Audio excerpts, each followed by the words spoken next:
Hello students, आज हम आपकी हिस्ट्री की बुक का चैप्टर 7 करेंगे जिसका नाम है print culture and the modern world, यानी कि मुद्रण संस्कृति और आधुनिक विश्व। A world without printed matter is difficult to imagine. एक ऐसी दुनिया जिसमें कोई भी प्रिंटेड मैटर ना हो, ना कोई बुक्स हो, ना जर्नल्स हो, ना न्यूज़पेपर्स हो, ऐसी दुनिया को इमेजिन करना यानी कि कल्पना करना बहुत ही मुश्किल है। Books, journals, newspapers, prints of famous paintings, and also in everyday things like theater programs, calendars, official circulars, diaries, cinema posters, advertisements at street corners, all give us evidence of print everywhere around us।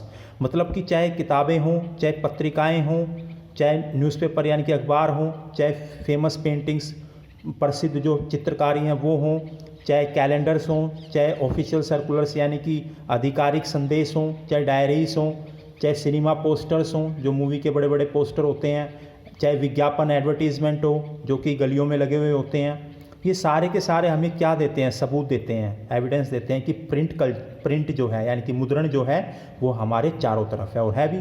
चाहे आप अपने चारों तरफ देख लो, कहीं पे आपको advertisement मिलेंगे, कहीं पे आपको पोस्टर मिलेंगे, कहीं कहीं पे आपको कैलेंडर मिलेगा, कहीं पे न्यूज़पेपर, कहीं पे बुक्स, हर जगह मिलेंगे।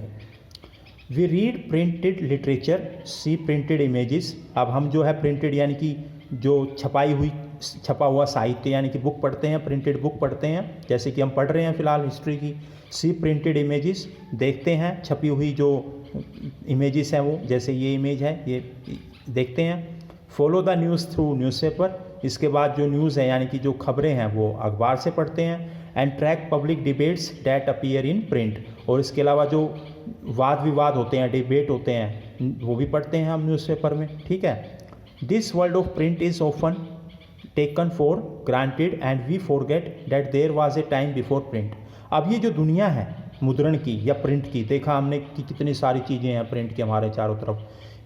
हमारा मानना ये है, कई बार हम इसको ग्रांटेड ले लेते हैं, ऐसे सोचते हैं कि हमेशा से ही जो प्रिंटिंग टेक्नोलॉजी या प्रिंट जो है चलता आ रहा होगा जब से हमारी दुनिया बनी है, जब से ही।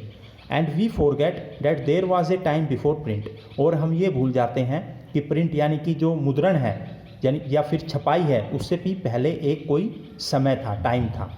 We may not realise that print itself has a history. हमें शायद ये महसूस ना हो कि प्रिंट यानी कि छपाई या मुद्रण, इसका भी एक इतिहास है। Which has actually shaped our contemporary world, जिसने हमारे समकालीन विश्व को जो है शेप करने में, आकार देने में जो है बहुत बड़ी भूमिका निभाई। What is this history? अब ये इतिहास क्या है प्रिंट का? When did printed literature begin to circulate, और ये जो छपाई साहित्य है या ये जो बुक्स वगैरह हैं, जर्नल्स हैं, ये कब से जो है सर्कुलेट होने लगे? How has it helped in creating the modern world, और इसने आधुनिक विश्व के निर्माण में कैसे मदद की? In this chapter we shall look at the development of print. इस अध्याय में हम प्रिंट यानी कि मुद्रण के विकास के बारे में पढ़ेंगे। फ्रॉम इट्स बिगिनिंग, इसकी जो शुरुआत से लेकर ईस्ट एशिया से, to its expansion in India and Europe, और इसका विस्तार भारत में और यूरोप के अंदर। तो शुरुआत ईस्ट एशिया से हुई इसकी। We will understand the impact of spread of technology, और जो ये प्रिंटिंग टेक्नोलॉजी थी इसका क्या प्रभाव पड़ा, इसके विस्तार का, स्प्रेड का। And discuss how social lives and cultures changed with the advent of print, और ये भी डिस्कस करेंगे कि जो प्रिंट था इससे जो सामाजिक जीवन है और जो संस्कृतियां हैं उसको कैसे बदला प्रिंट के आविष्कार ने। ठीक है।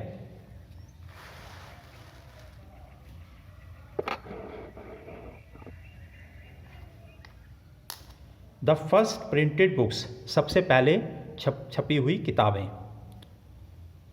The earliest kind of print technology was first developed in Japan, China and Korea. तो सबसे पहले जो मुद्रण तकनीक थी वो जापान में, चाइना में और कोरिया में विकसित हुई। This was a system of hand printing, और ये जो छपाई की तकनीक थी ये हाथों से की जाती थी, यानी कि छपाई जो होती थी वो हाथों से होती थी। From AD 594 onwards, books in China were printed by rubbing paper, which was also invented there against the inked surface of wood blocks. 594 AD से चाइना में जो है प्रिंटिंग होने लगी कैसे, एक पेपर लिया जाता था, उसको रब किया जाता था, ठीक है, रगड़ा जाता था, ठीक है, क्योंकि पेपर भी सबसे पहले जो है चाइना में ही इन्वेंट हुआ था, कागज़ का आविष्कार सबसे पहले चाइना में ही हुआ था। तो पेपर को रगड़ा जाता था, रब किया जाता था, किसके अगेंस्ट में, एक वुड ब्लॉक यानी कि एक वुड लिया जाता था, वुड ब्लॉक लकड़ी ली जाती थी, उस पर अलग अलग टाइप की जो इमेजेस थी और अलग अलग टाइप के जो लेटर्स या अल्फ़ाबेट्स थे वो बनाए जाते थे, उनको उकेरा जाता था, ठीक है। फिर उन इमेजेस पे और उन जो अल्फ़ाबेट्स या लेटर्स थे उन पर जो है इंक लगाई जाती थी और फिर उसके ऊपर जो है पेज को रखा जाता था, कागज़ को, जिससे कि सारा का सारा जो इम्प्रेशन है वो सारा का सारा पेज पे आ जाए, यानी कि पेज पे प्रिंट हो जाए वो, ठीक है, ink. Since both sides of the porous thin sheet could not be printed, the traditional Chinese accordion book was folded and stitched at the side. अब जो पेपर होता था छपने के बाद एक साइड से ही छपा जाता था, उसका कारण ये था कि पेपर बहुत पतला होता था, इसलिए दोनों तरफ से जो प्रिंट नहीं हो पाता था। जैसे अभी आप ये पेज देख रहे हो तो ये इधर से भी प्रिंट है और इसके पीछे भी प्रिंट है, पर उस समय जो है सिर्फ एक ही साइड प्रिंट होता था, ठीक है। और फिर उसके बाद उसको फोल्ड कर दिए जाते थे पेजेस को और बाद में सबसे लास्ट में उसके जो है स्टिच यानी कि सिलाई कर दी जाती थी और जो है चाइनीज़ अकॉर्डियन बुक जो है तैयार हो जाती थी, ठीक है। तो याद रखना इसको। Superbly skilled craftsman could duplicate the beauty of calligraphy with remarkable accuracy. तो जो ये वुड ब्लॉक प्रिंटिंग थी इससे इतनी अच्छी छपाई होती थी, ऐसे लगता था जैसे हाथों से ही लिखी गई हो। तो जो बड़े अच्छे निपुण जो क्राफ्टमैन थे जो इस काम को करते थे प्रिंटिंग के, ये इतनी अच्छा करते थे कि बिल्कुल हैंड राइटिंग जैसा करते थे, ठीक है। The imperial state in China was the major producer of printed material. तो जो चाइना राज्य था, चाइना में जो उस समय जो भी डायनेस्टी वंश जो भी कोई रूल करते थे वो सबसे ज़्यादा प्रिंटेड मटेरियल प्रोड्यूस करते थे, ठीक है, सबसे ज़्यादा, for a very long time, बहुत लंबे समय तक। China had a huge bureaucratic system which recruited its personnel through civil services examinations. तो चाइना में बहुत ज़्यादा अफसरशाही थी और जो ऑफिसर्स थे, ठीक है, उनका रिक्रूटमेंट होता था, यानी कि उनकी भर्ती होती थी, ठीक है, किससे, सिविल सर्विसेज एग्ज़ाम से।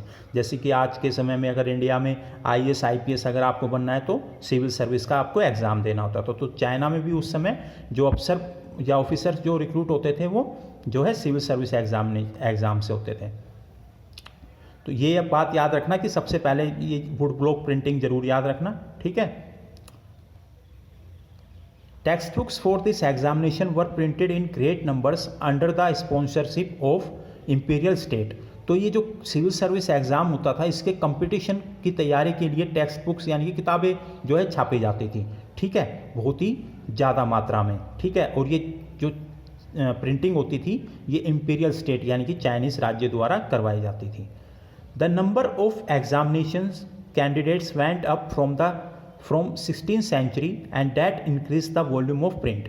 अब जो कैंडिडेट्स थे यानी कि जो लोग इस एग्ज़ाम को देने वाले या इसकी तैयारी करने वाले चाइना में सिविल सर्विसेज की, उनके नंबर्स जो है बढ़ने लगे 16वीं शताब्दी से और इसकी वजह से जो प्रिंटिंग यानी कि टेक्स्ट बुक भी जो है ज़्यादा प्रिंट होने लगी, ठीक है। As urban culture bloomed in China by the 17th century the uses of print diversified. जैसे जैसे चाइना में शहरी संस्कृति बढ़ती गई वैसे वैसे जो प्रिंट है यानी कि मुद्रण है वो भी विविध यानी कि डाइवर्सिफाई अलग अलग टाइप का प्रिंटिंग होने लगी, ठीक है, 17th सेंचुरी से। Print was no longer used just by scholars. तो ये प्रिंट यानी कि जो बुक्स वगैरह हैं सिर्फ स्कॉलर्स यानी कि विद्वानों के द्वारा ही यूज़ नहीं होने लगी, इनको बुक्स को सिर्फ विद्वान ही नहीं पढ़ने लगे। Merchants used print in their daily life as they collected trade information.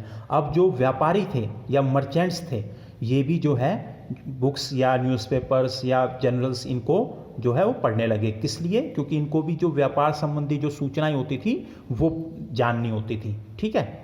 Reading increasingly became a leisure activity now. इसके अलावा जो लोग खाली होते थे, लीजर मतलब फ्री टाइम, खाली समय होता था लोगों का, उसमें भी लोग जो है वो पढ़ना पसंद करते थे, ठीक है।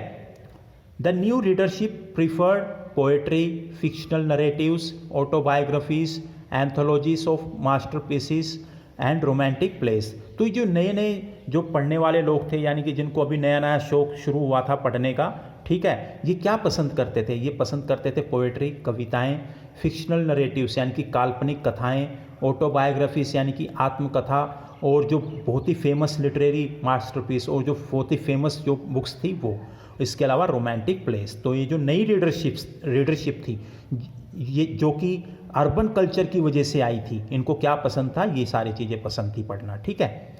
तो ये कह सकते हैं कि प्रिंटिंग अब जो है वो बढ़ रही थी, ठीक है। शुरुआत में बहुत कम थी, अब देखो कितनी ज़्यादा बढ़ रही है printing. Rich women started to read and many women begin publishing their plays and poetry. अब जो अमीर महिलाएं थी, या ऐसी महिलाएं जो अमीर घरानों से संबंध रखती थी, वो भी पढ़ने लगी, इसके साथ पढ़ने लगी। और काफ़ी जो महिलाएं तो ऐसी थी जो अपने खुद के प्लेस, अपने खुद के नाटक और कविताएं लिखने भी लगी और उनको छपवाने भी लगी, ठीक है, पब्लिश भी करने लगी। Wives of scholars officials publish their works and courtesans wrote about their lives. अब जो बीवियां थी, बड़े बड़े जो विद्वान थे और जो अधिकारी थे, उनके जो वाइफ्स थी, वो भी अपने जो है प्लेस और पोएट्री लिखने लगी और उनको पब्लिश करवाने लगी। इसके साथ जो कोर्टिशंस यानी कि गणिकाएं, जो राजा महाराजाओं के दरबार में जो महिलाएं रहती थी, ठीक है, वो भी अपने जीवन के बारे में जो है लिखने लगी, लाइफ्स के अपनी जीवनियाँ लिखने लगी। This new reading culture was accompanied by a new technology. अब ये जो नया पढ़ने की जो संस्कृति बढ़ती जा रही थी, इसके साथ जो है नई नई टेक्नोलॉजी भी आती जा रही थी, तकनीक भी आती जा रही थी प्रिंटिंग के अंदर, मुद्रण के अंदर। Mechanical presses and western printing techniques were imported in the late 19th century as western powers set up their outposts in China. अब नई नई तकनीक भी आने लगी चाइना में। वो कैसे आने लगी? वो आने लगी जो कि वेस्टर्न कंट्रीज़ थी, वेस्टर्न पावर्स जो थी, पश्चिमी देश जो थे, जैसे ब्रिटेन थे, ये जब चाइना में आने लगे तो अपने साथ जो है पश्चिमी जो वहाँ पे जो प्रिंटिंग टेक्निक्स यूज़ होती थी, जैसे कि मैकेनिकल प्रेस, ये भी अपने साथ चाइना में लेकर के आने लगे। Shanghai became the centre of the new print culture. और जो शंघाई है चाइना में, ये मुख्य केंद्र बन गया इस मुद्रण संस्कृति का, यानी कि शंघाई जो है मेन जो है हब बन गया, यहाँ पे बहुत ज़्यादा प्रिंटिंग होने लगी, ठीक है। आपसे पूछ सकते हैं कि बताइए कौन सा हब बना? तो शंघाई बना। Catering to the western style schools, there was now a gradual shift from hand printing to mechanical printing. और धीरे धीरे जो है चेंज होने लगा, बदलाव होने लगा, हाथ से छपाई को छोड़ करके, यानी कि वुड ब्लॉक प्रिंटिंग को छोड़ करके अब मैकेनिकल प्रिंटिंग, यानी कि जो मशीन्स है उससे प्रिंटिंग होने लगी, ठीक है। तो इसमें वुड ब्लॉक प्रिंटिंग याद रखना, चाइनीज अकॉर्डिंग बुक याद रखना, ठीक है। उसके बाद कल्चर ब्लूम कब हुआ? अर्बन कल्चर चाइना में 17th सेंचुरी में हुआ, ठीक है। उसके बाद जो सेंटर था न्यू प्रिंट कल्चर का सेंटर क्या था? शंघाई था, ठीक है। अब आते हैं प्रिंट इन जापान। जापान में प्रिंट कैसे आया? Buddhist missionaries from China first introduced hand printing technology into Japan around AD 1768 से 1770। जो बुद्धिस्ट मिशनरीज थे, यानी कि बौद्ध धर्म के जो अनुयायी थे, बौद्ध धर्म के जो प्रचारक थे, वो चाइना से जो है जापान में प्रिंटिंग टेक्नोलॉजी लेकर के गए। कब लेकर के गए? 768 से 770 तक। The oldest Japanese book is the Buddhist Diamond Sutra. और जो सबसे पुरानी जापानीज किताब है वो है डायमंड सूत्रा, ठीक है। ये किसकी है? महायान बुद्ध के बारे में है इस किताब में, डायमंड सूत्रा में। Which was printed in AD 868। और ये कब छपी थी? 868 ईसा में। It contain 6 sheets of text and woodcut illustrations. इसके अंदर 6 पन्ने हैं, ठीक है, 6 शीट्स हैं, ठीक, और वुडकट इलस्ट्रेशंस यानी कि काफ़ी सारी इमेजेस वगैरह हैं, तस्वीरें वगैरह हैं। Pictures were printed on textiles, paper money and playing card. इसके अलावा जापान में जो तस्वीरें थी वो छापी जाने लगी किस पे? टेक्सटाइल्स यानी कि कपड़ों पे, पेपर मनी यानी कि पैसे पे, रुपए पे, और प्लेइंग कार्ड्स, और जो ताशे वगैरह होती थी, ताश जो कार्ड्स हैं उन पर, इन पे भी पिक्चर बनने लगी। Poets and prose writers were regularly published in medieval Japan and books were cheap and abundant. और जापान में जो कवि थे और जो प्रोज यानी कि स्टोरी राइटर्स थे वो अच्छे से जो है किताबों को छापने लगे मध्यकालीन जापान में, और जो किताबें हैं वो सस्ती हो गई और बहुतायत में मिलने लगी। यानी कि जापान में जो है, मध्यकालीन जापान में जो है छपाई अच्छी डेवलप हो गई थी। Printing of visual material led to the interesting publishing practices. तो प्रिंटिंग होने की वजह से, नई नई इमेजेस प्रिंट होने की वजह से, नई नई बुक्स प्रिंट होने की वजह से जो है नई नई प्रिंटिंग टेक्नोलॉजी, ठीक है, वो प्रथाएं, जो मुद्रण प्रथाएं हैं वो भी विकसित होने लगी। In the flourishing urban circles at Edo, later to be known as Tokyo, illustrated collections of painting depicted an elegant urban culture. अब बात करते हैं जो जापान में जो शहरी संस्कृति थी, ठीक है, जो शहर थे, जैसे कि ईडो जो केंद्र था, बाद में ईडो को नाम बदल करके टोक्यो कर दिया गया। यहाँ पर हम जो है संग्रह दे सकते हैं, संग्रह मतलब कलेक्शन देख सकते हैं ऐसी चित्रकारियों का, ऐसी पेंटिंग्स का जिसपे कि अर्बन कल्चर यानी कि जो शहरी संस्कृति है वो दिखाई दे सकती है, इन्वॉल्विंग कोर्टिशियंस, आर्टिस्ट। और इन पिक्चरों में, इन पेंटिंग्स में जो अर्बन कल्चर की थी, इनमें हमें गणिकाएँ और जो कलाकार एंड टी हाउस गैदरिंग्स ये देखने को मिलती थी, यानी कि चाय की पार्टी या टी पार्टी जो होती थी ये देखने को मिलती थी। ये सारी की सारी चीज़ें तो कहीं ना कहीं अर्बन कल्चर को जो है रिप्रेजेंट करती थी। Book stores and libraries were packed with hand printed material of various types. और जो पुस्तकालय थे, लाइब्रेरीज पुस्तकालय, और जो बुक स्टोर्स किताबों की दुकान थे, इनमें बहुतायत में, बहुत ज़्यादा मात्रा में जो है प्रिंटेड मुद्रण जो मटेरियल होता था वो मिलता था। जैसे कि such as books on women, जैसे महिलाओं के बारे में किताब, म्यूज़िकल इंस्ट्रूमेंट जो कि संगीत संबंधी जो इंस्ट्रूमेंट्स होते हैं उनके बारे में किताबें थी, टी सेरेमनी इसके बारे में, कैलकुलेशंस मैथ के बारे में, फ्लावर अरेंजमेंट्स पौधों को या फूलों को कैसे व्यवस्थित किया जाए इसके बारे में, प्रॉपर एटिकेट, अच्छे अच्छे मैनर्स कैसे आएँ इसके बारे में, फेमस प्लेसेस प्रसिद्ध जो स्थान थे उसके बारे में, और कुकिंग यानी कि जो मतलब कैसे अच्छी अच्छी अलग अलग जो डिशेस हैं वो कैसे कैसे बनाई जाएं। तो कह सकते हैं जापान में जो है प्रिंट कल्चर बहुत ज़्यादा जो है एक्सपेंड हो गया था चाइना की तरह, और जो है जापान में भी अर्बन कल्चर आ गया था, ठीक है। और यहाँ पे जो है जो फ्लरिश कर रहा था अर्बन कल्चर वो ईडो में, जो बाद में जिसको आप नाम बदल करके टोक्यो कर दिया गया।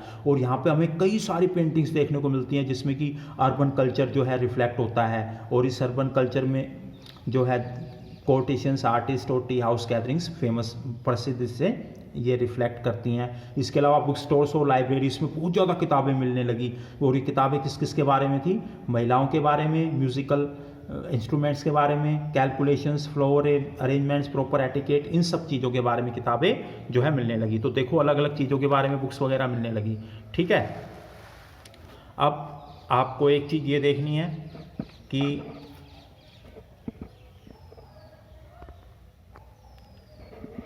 यहाँ पे है कितागावा उतामारो, इसके बारे में आप जान लो। कितागावा उतामारो ये वाज बोर्न इन ईडो इन 1753। आपसे क्वेश्चन पूछा जा सकता है कि कितागावा उतामारो का कहाँ जन्म हुआ। जन्म हुआ इसका ईडो में, और कब हुआ, 1753 में। He was worldly known for his contribution to an art form called ukiyo. और ये ज़्यादा फेमस किस लिए थे, क्योंकि इन्होंने एक नए तरह की कला जो है उसको विकसित किया जिसका नाम था उकियो, ठीक है, UKIYO। और इसका मतलब ये है pictures of the floating world. मतलब इस टाइप से ये पिक्चर बनाते थे, ऐसे लगता था जैसे पिक्चर तैर रही हो, फ्लोट कर रही हो, ठीक है। और depiction of ordinary human experience specially urban once.